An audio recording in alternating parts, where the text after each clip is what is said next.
an important concept to think about in a startup and also in operations is break even. So in the startup context, break even might be thought of as how many units do you need to sell in order to cover your initial investment. So if you put $100,000 into a business, how many units do you need to sell in order to break even with your initial investment? Another way of thinking of it is in the operational sense, in which you need to calculate how many units you need to sell on a daily, weekly, or monthly basis in order to cover your fixed costs on a daily, weekly, or monthly basis. If you sell each day, it probably makes sense to think of break even in a daily basis.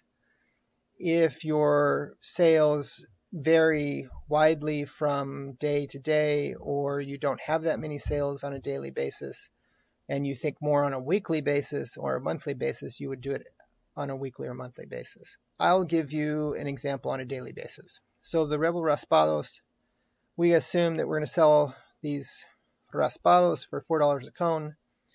First thing we need to figure out is the fixed cost. So we have rent and utilities, employees, and Facebook ads. So we need to convert all of them to the same units, which is dollars per day. So if your rent is $600, but you're only operating 25 days a month, divide the $600 by the number of operating days to get your dollars per day that go to rent.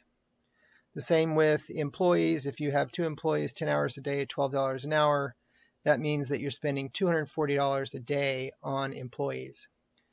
I'm considering these employees as fixed costs because this is a small business. You're going to pay them to come in whether you have 0 sales or 1,000 sales. In some other contexts, you might think of them as variable costs if you could adjust the number of employees that you have based on quantity. Then you have Facebook ads. Let's say you spend $100 a month. So that means that for each operating day that you have, you're going to spend $4. So again, you're trying to look at this on a dollars per day basis.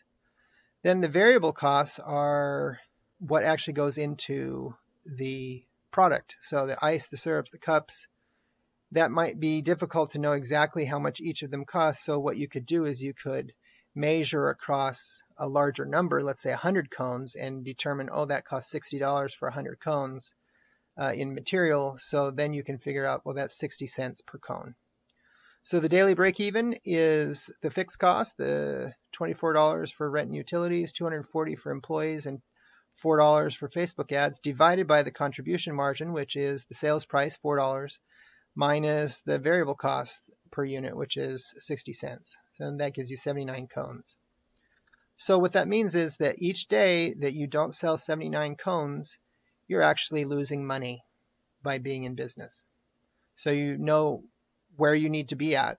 It's really important to know that. It can feel like you're doing a lot of work, but you could actually be losing money.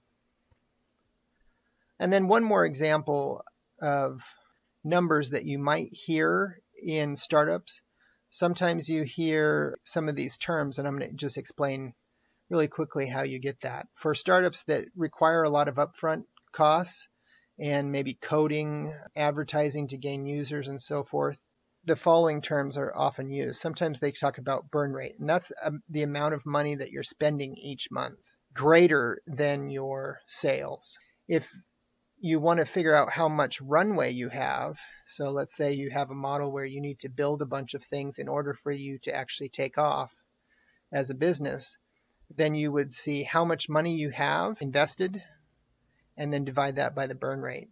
So let's say you're building some app and it costs $3,000 a month, and you have rent for $800, and you're doing advertising for $1,000 a month, and you've received $60,000 as seed funding.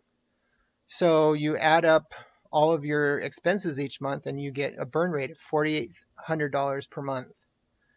So you're burning through that much money, even though you're not really getting any revenue yet, because you have to kind of build before you can start getting revenue. And this can totally be the case for many startups that have to build something before they can get customers.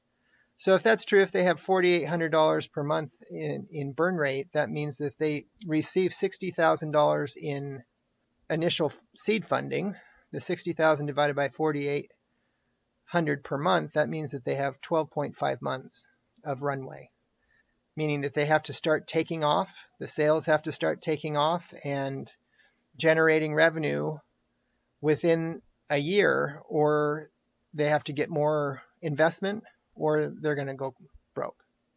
So hopefully that will help you to understand some of the easy calculations that are done just to know, will this work and can you make this take off in time?